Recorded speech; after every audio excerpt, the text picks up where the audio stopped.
Apesar de toda a maldade e problemas que enfrentamos neste mundo, a cada episódio que passa, a compreensão de uma verdade bíblica serve para lhe aproximar mais de Deus e a compreensão de um plano maior de Deus para as nossas vidas.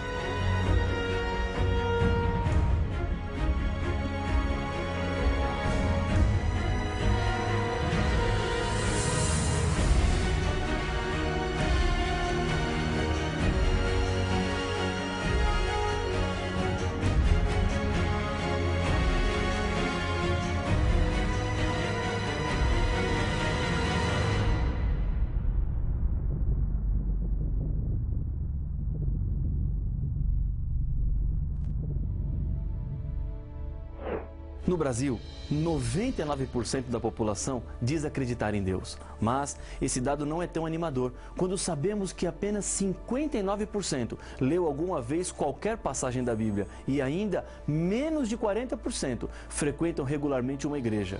Isso era exatamente o que o diabo queria, um Deus de nome, que o homem relaciona-se sem nenhum tipo de compromisso.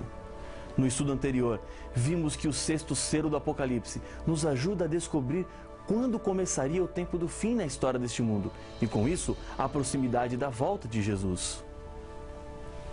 O sétimo selo descreve o silêncio que acontecerá no céu quando Jesus e os seus anjos vierem à terra para buscar os salvos. No capítulo 7, com uma pausa entre o sexto e o sétimo selo, Jesus diz que antes de sua vinda, os salvos receberiam o selo de Deus na testa. E qual é esse selo? Acompanhe a leitura do texto de Apocalipse capítulo 7, o verso 1.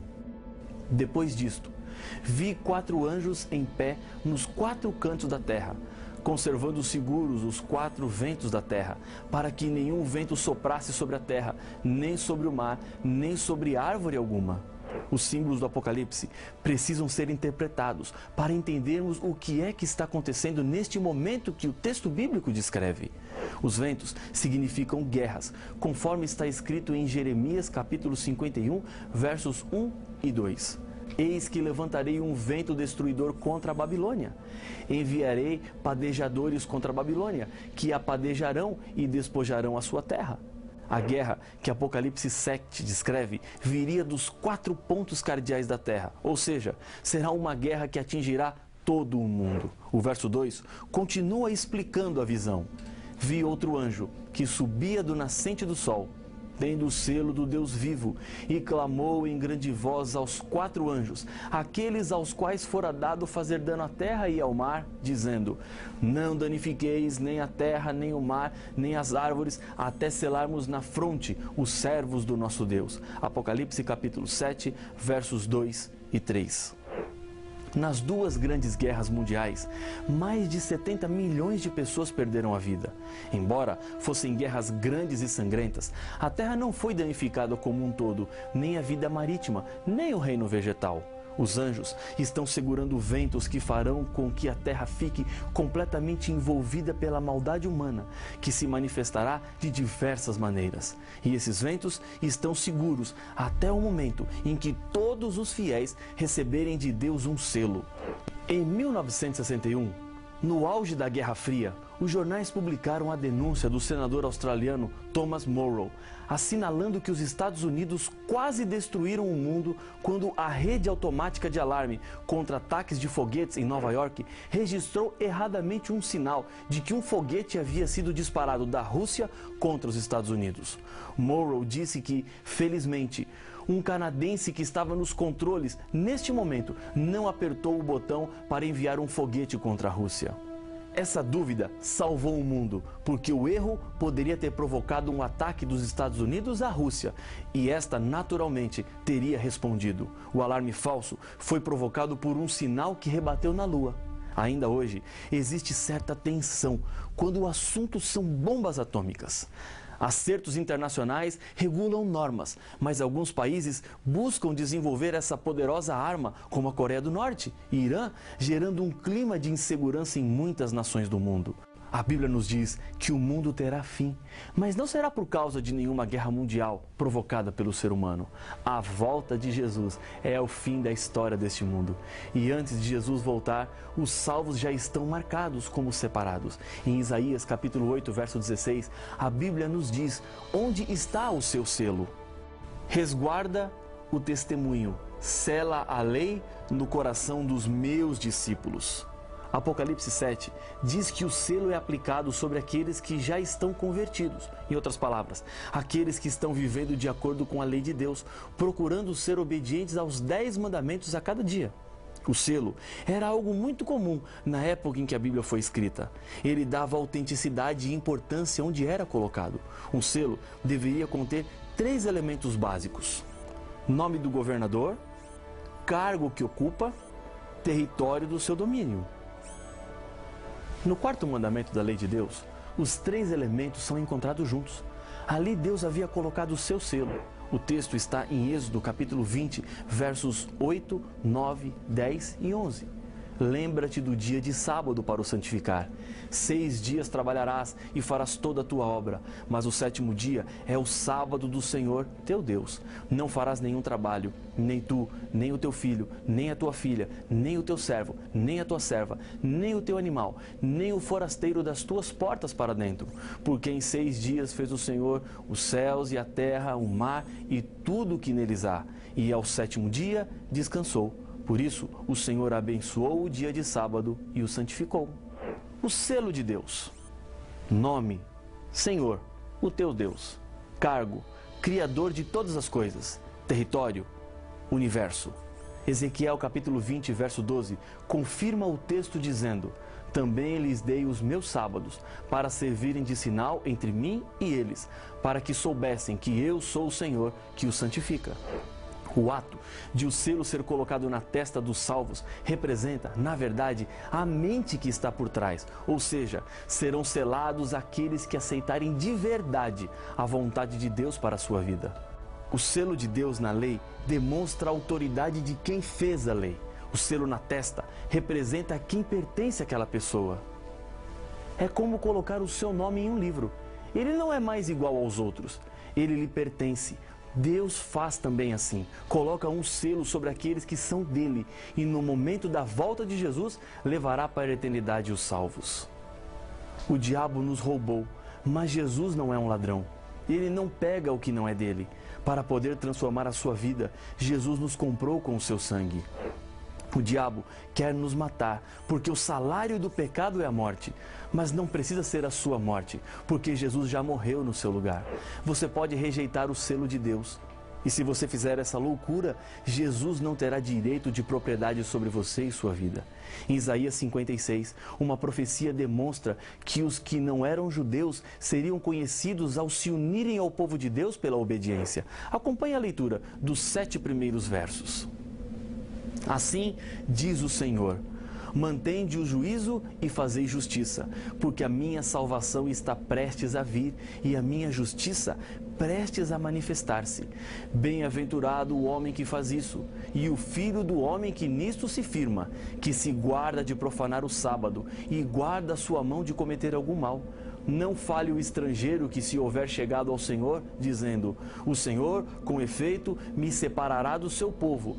Nem tampouco diga o eunuco: eis que eu sou uma árvore seca, porque assim diz o Senhor aos eunucos que guardam os meus sábados e escolhem aquilo que me agrada e abraçam a minha aliança. Darei na minha casa e dentro dos meus muros um memorial e um nome melhor do que filhos e filhas. Um nome eterno darei a cada um deles, que nunca se apagará. Aos estrangeiros que se chegam ao Senhor para o servirem e para o amarem, o nome do Senhor, sendo deste modo servos seus, sim, todos que guardam o sábado, não o profanando, e abraçam a minha aliança, também os levarei ao meu santo monte e os alegrarei na minha casa de oração.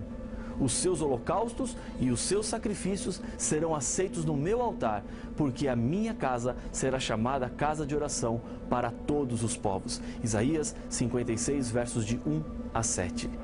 Isaías deixa evidente que o sinal é para todas as pessoas, independente de sexo, nacionalidade, raça ou qualquer diferença humana.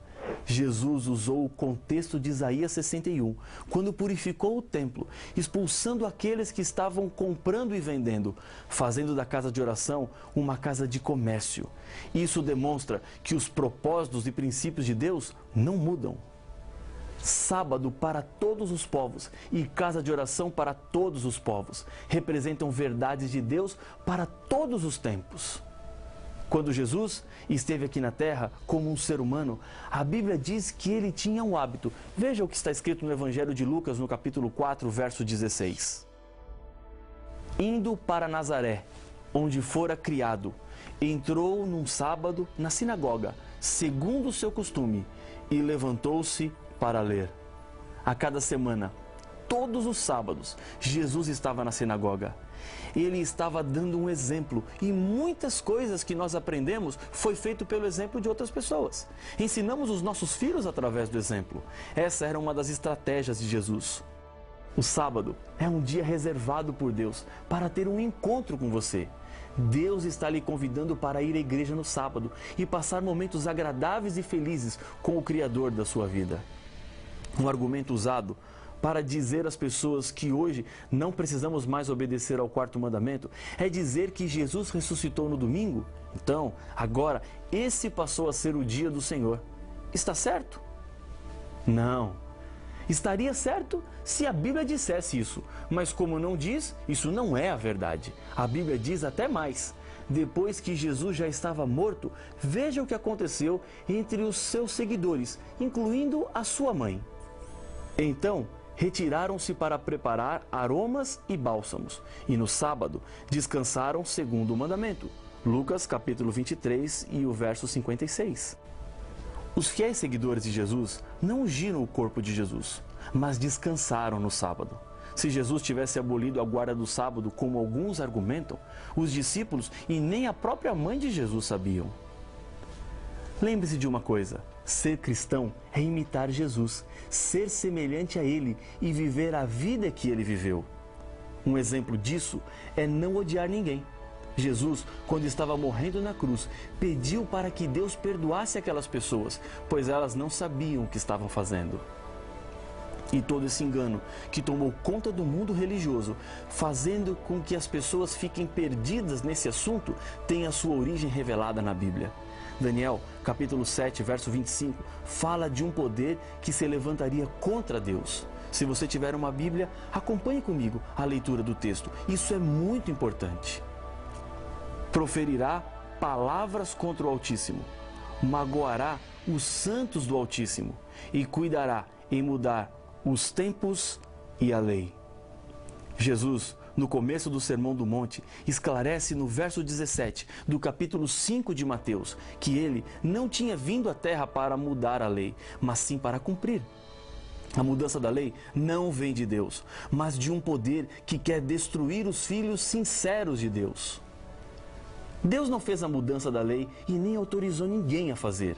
E Jesus enfatiza que a lei deveria permanecer a mesma até que o céu e a terra passem. E até onde sabemos, nem o céu nem a terra passaram. Então, nenhuma letra da lei pode ser tirada ou mudada. É por esse motivo que a obediência ao mandamento do sábado é o sinal que representa lealdade, obediência e reverência a Deus. No livro do Apocalipse, João vê 3 anjos voando pelo meio do céu.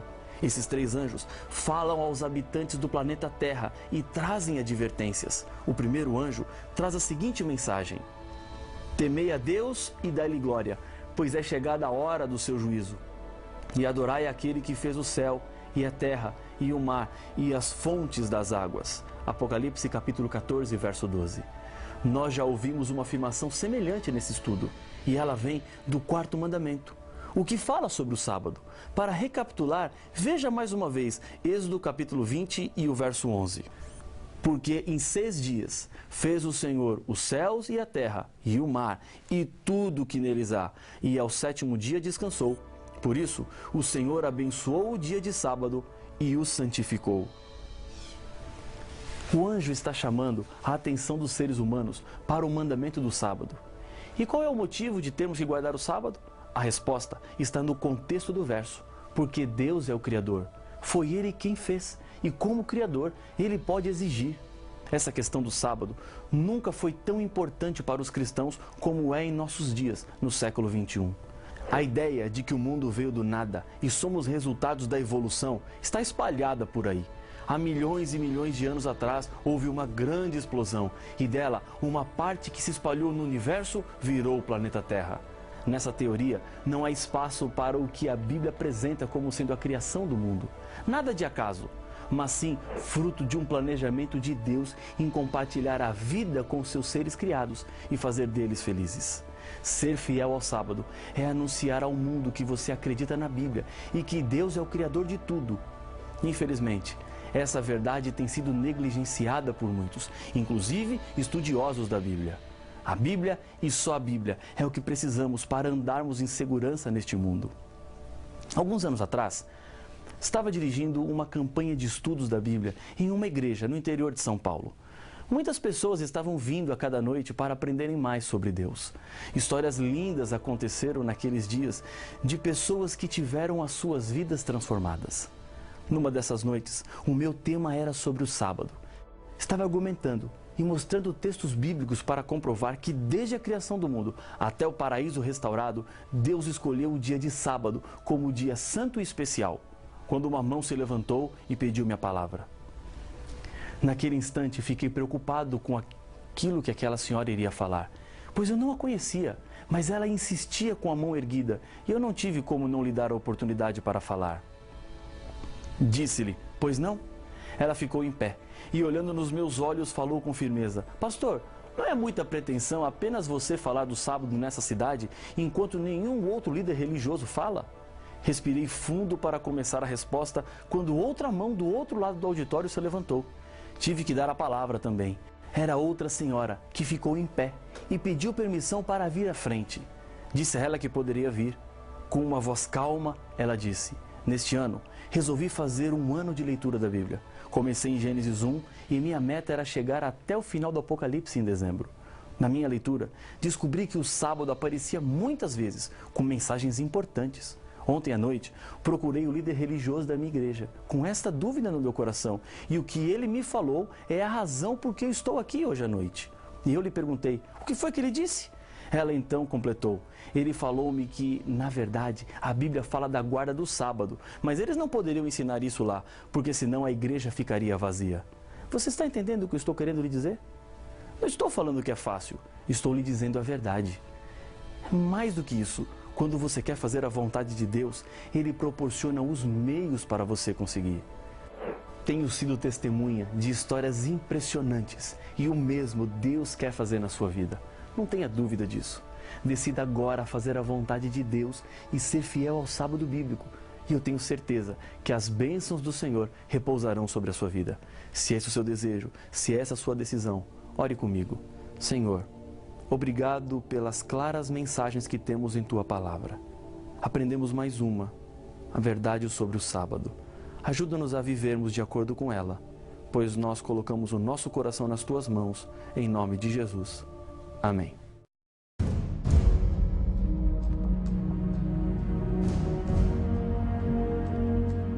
O que faz um dia santo é o fato de Deus santificá-lo.